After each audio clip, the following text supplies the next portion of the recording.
সারা দেশ রাজ্য জুড়ে এই মুহূর্তে চলছে আর.জি. করের বিচারের দাবি।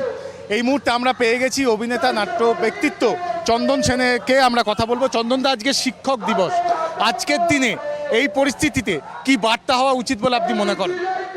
দেখুন, আমি মনে করছি যে এমন একটি অরাজনৈতিক দলের জন্ম হয়েছে যে দলের সিম্বল হচ্ছে মানুষের মগজ আর শিরদাঁড়া। 8.5 কোটি থেকে ওই 8 কোটি 40-50 লক্ষ হচ্ছে এদের সদস্য সংখ্যা। আর এই রাজনৈতিক দলটার সবাই নেতা এবং সবাই কর্মী। ফলত রাজনৈতিক দলগুলো এখানে মাইনরিটি হয়ে গেছে। কারণ এই যে 8 কোটি 8.5 কোটি লোক, যাদের পতাকার রং হচ্ছে পৃথিবীতে যত রকমের রং আছে সব মিলিয়ে একটা রং, এবং এরা এত সহজে ছেড়ে দেওয়ার জন্য ভাবছে না। আজ যতজন শিক্ষক, মানে আমি বলছি 2012-র পর থেকে যে শিক্ষকরা এসছেন তারা নয়, তার আগের যারা শিক্ষক, তারা সেই আমাদের মানে স্বাধীনতারও আগে থেকে তারা একটা শিক্ষা সবসময় স্কুলে দিয়ে এসছে, অন্যায়কে কিছুতেই মেনে নিবি না।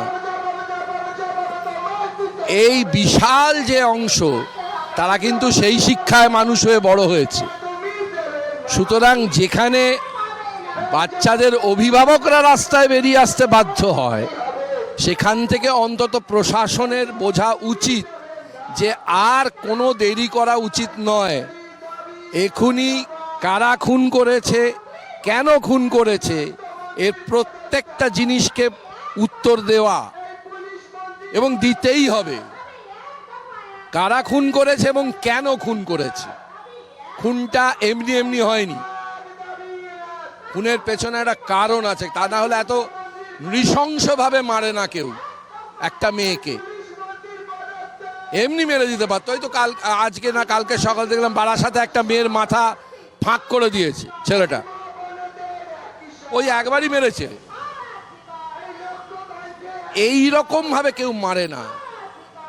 এই মারার পেছনে, এবং আমি তো জিজ্ঞাসা করতে চাই যে কেন টালা থানার ওসিকে গ্রেপ্তার করা হয়নি, কেন সিপি বিনীত গোয়েলকে গ্রেপ্তার করা হয়নি। তার কারণ, নির্যাতিতার নাম উচ্চারণ করা মানে ভারতীয় দণ্ডবিধিতে 2 বছরের জেল হয়। এই কাজটা কে কে করেছে? মাননীয় মুখ্যমন্ত্রী করেছেন, বিনীত গোয়েল করেছেন, এবং ওই অধ্যক্ষ করেছেন, যারা বলে দিয়েছেন নির্যাতিতার আসল নাম কি, কোথায় থাকে ইত্যাদি। আর আজকে তো তার বাবা বলছে মেয়ের দেহকে পাশে রেখে ডিসি নর্থ টাকা অফার করেছে। 15-20 জন যে ডাক্তার সাদা কাগজে সই করাতে গিয়েছিল, তারা কারা? এরাও খুনের সঙ্গে যুক্ত। তো সুতরাং খুন 1 জন 2 জন বা 4 জন মিলে শুধু করেনি, খুনটা ওই 15-20 জন ডাক্তারও করেছে। এবং যারা যারা সেদিনকে সকালবেলা, টালা থানার ওসি জানতেন না যে এদের ভেতরে ঢোকার কথা নয়, ওই পুলিশ ফাঁড়িতে যে দায়িত্বে ছিলেন তিনি জানতেন না এদের ভেতরে ঢোকার কথা নয়, ঢুকতে দিল কেন? এবং তারা কেউ আর.জি. করের কেউ নয়। তো এই সব কটা প্রশ্নের উত্তর কিন্তু একটা দিকেই যাচ্ছে, উত্তর পাওয়ার জন্য, সেটা হচ্ছে নবান্ন। স্বাস্থ্যমন্ত্রী উনি, পুলিশ মন্ত্রী উনি, মুখ্যমন্ত্রীও উনি। সুতরাং উত্তরটা বোধহয় নবান্ন থেকেই আসতে হবে। মাথাভাঙা, বারাসাত, গতকাল বেশ কিছু ঘটনা ঘটেছে। পুলিশ যারা আন্দোলনকারী বা এই মুভমেন্টের সঙ্গে রয়েছে তাদেরকে বাধা দেওয়ার একটা চেষ্টা করেছে। কি বলবেন এই বিষয়টা নিয়ে? না, এবার তো ওদের পিঠ কোণঠাসা হয়ে গেছে। আমি প্রথমেই বললাম না, একটা রাজনৈতিক দল তৈরি হয়েছে যাদের 8 কোটি 40-50 লক্ষ সদস্য এবং নেতা। এটাতে তো আমি বলছি এই আন্দোলন আর কোনো রাজনৈতিক দলের হাতে নেই। তো বাম ডান কোনো রাজনৈতিক দলের হাতে নেই। এটা হচ্ছে ওই 8 কোটি 50 লক্ষ লোকের হাতে চলে গেছে। ফলত কোণঠাসা এখন হতে আরম্ভ করেছে হচ্ছে এই তথাকথিত রাজনৈতিক দল, এই যারা আজ ক্ষমতায় রয়েছে, দাঁত নোক এবার বার করতে আরম্ভ করেছে। কিন্তু এরা একটা জিনিস ভুলে যাচ্ছেন, যত এরকম হবে তত এখনো যারা ঘরে বসে আছেন তারা কিন্তু এবার তারাও বেরিয়ে পড়বেন। এখনো পর্যন্ত কিন্তু বেশ কিছু লোক বেরোয়নি, এবার কিন্তু তারাও বেরিয়ে পড়বে। আর আমার মতে ধরে নিন, এরা যদি এই তথাকথিত নিম্নবর্গের মানুষ হয় না, তারা কিন্তু এই এক ভাষায় জবাব দেবে। সেটা কিন্তু আমার নিজের মতে বোধ হয় মাননীয় মুখ্যমন্ত্রী বা তৃণমূল দলের সর্বেসর্বা গৃহযুদ্ধের আহ্বান করছেন, আমার নিজের মনে হচ্ছে। কারণ তা না হলে এই ঘটনাটা ঘটে না। এদের নেতারাও সামলাতে পারছেন না। এই অভিষেক ব্যানার্জি বলছেন যে এসব করবেন না, সামলাতে পারছেন না। তার কারণ এই গুন্ডা এবং এই যে বেনিফিশিয়ারি, ডিরেক্ট বেনিফিশিয়ারি, এটা কিন্তু তৃণমূলের সবাই মিলে করছেন না, একেবারে এই ডিরেক্ট বেনিফিশিয়ারি এবং গুন্ডারাই করছেন, এবং তাদের জন্য এই তৃণমূল দল বিপদে পড়ছে। তৃণমূল দল বিপদে পড়ছে, এটা তৃণমূলের যারা কর্মী সমর্থক আছেন তাদের আগে বোঝা দরকার। আগের 14 তারিখের রাত দখলের রাতে কি তৃণমূলের মেয়েরা বেরোয়নি, পুরুষরা বেরোয়নি? বেরিয়েছে, তার কারণ তারা মানুষ। সুপ্রিম কোর্টে আজকে শুনানি পিছিয়ে গেল, অন্যদিকে সন্দীপ ঘোষের একটি মামলার সুপ্রিম কোর্টের শুনানি রয়েছে। এই বিষয়টা আপনার দিক থেকে আপনি কিভাবে পর্যবেক্ষণ করছেন? আজ এই রকম একটা মামলার শুনানি হলো না, কারণ কি হতো, আবার কিছু নতুন নতুন ডিরেক্টিভ আসতো। আমরা তো জানতে পারতাম না যে এক্ষুনি কে কি করেছে, সম্ভব নয়। তবে আমার একটা বড় আশা হচ্ছে সীমা পাহুজাকে আনা, কারণ এই মহিলার দুটো বদরোগ আছে। একটা বদরোগ হচ্ছে কোনো পলিটিক্যাল বসদের কথা না শোনা, পাত্তা না দেওয়া, আর পুড়ে যাওয়ার পরে ইনভেস্টিগেশন শুরু করে দোষীদের শাস্তি দেওয়া। এই সীমা পাহুজা কিন্তু খুব বিপজ্জনক, এবং এই সিবিআই এর তাকে এনে যুক্ত করা, জয়েন্ট ডিরেক্টর তাকে এনে যুক্ত করা এই মামলায় আমার একটা আশা আছে, এবং আমার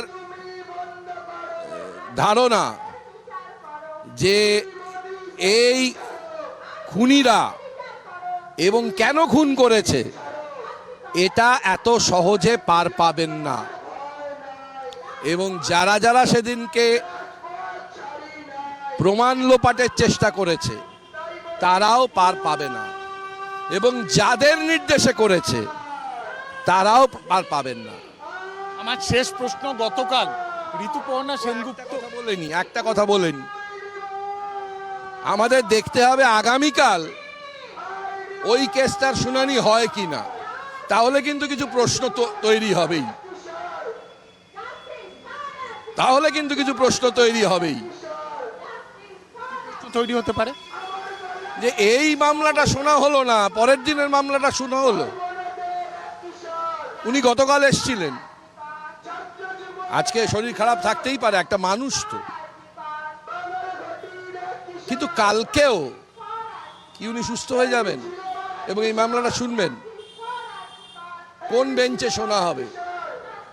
এমন তো নাও হতে পারে যে চিফ জাস্টিসের বেঞ্চেই শোনা হবে, অন্য আর একটা বেঞ্চে শোনা হতে পারে, সেটা একটা অন্য প্রসঙ্গ।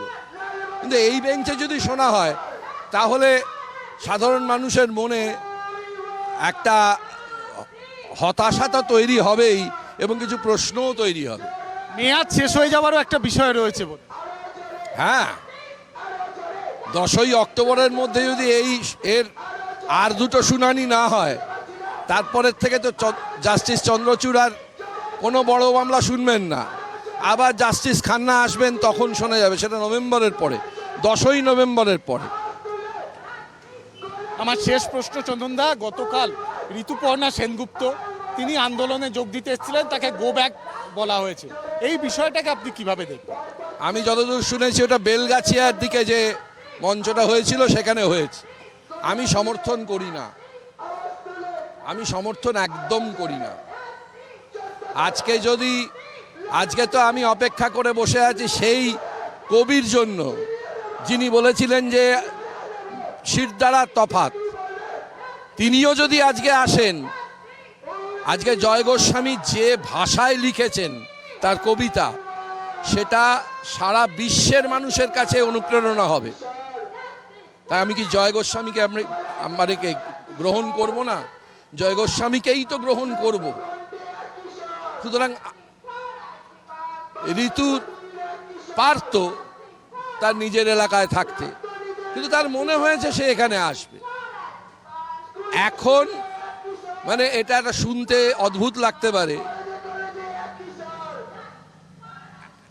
এমন এমন একটা অদ্ভুত ইউটোপিয়ার ভাবনা ভাবা যেতেই পারে যে রাজ্যের সবকটি বিরোধী দল একসাথে একই দিনে নবান্ন অভিযান করছে। সেটা যে কি সাংঘাতিক হবে! কত পুলিশ দিয়ে আটকাবেন, কত বড় বড় রেলগার্ড থাকবে? কোনো রেলগার্ড থাকবে না। এটা একটা ইউটোপিয়া। কিন্তু আমার কেন জানি না মনে হচ্ছে ক্রমশ এই ইউটোপিয়ার দিকে পশ্চিমবঙ্গ এগিয়ে যাচ্ছে, যে সমস্ত বিরোধী দল তারা একযোগে নবান্ন অভিযান করছেন। এটা একটা ইউটোপিয়া। অনেক ধন্যবাদ চন্দনদা।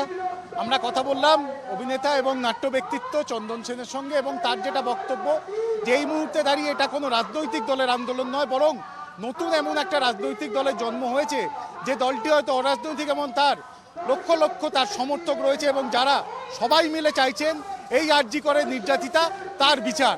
ক্যামেরায় বরুণ ভান্ডারীর সঙ্গে চয়ন চক্রবর্তী, টাইপ টিভি বাংলা।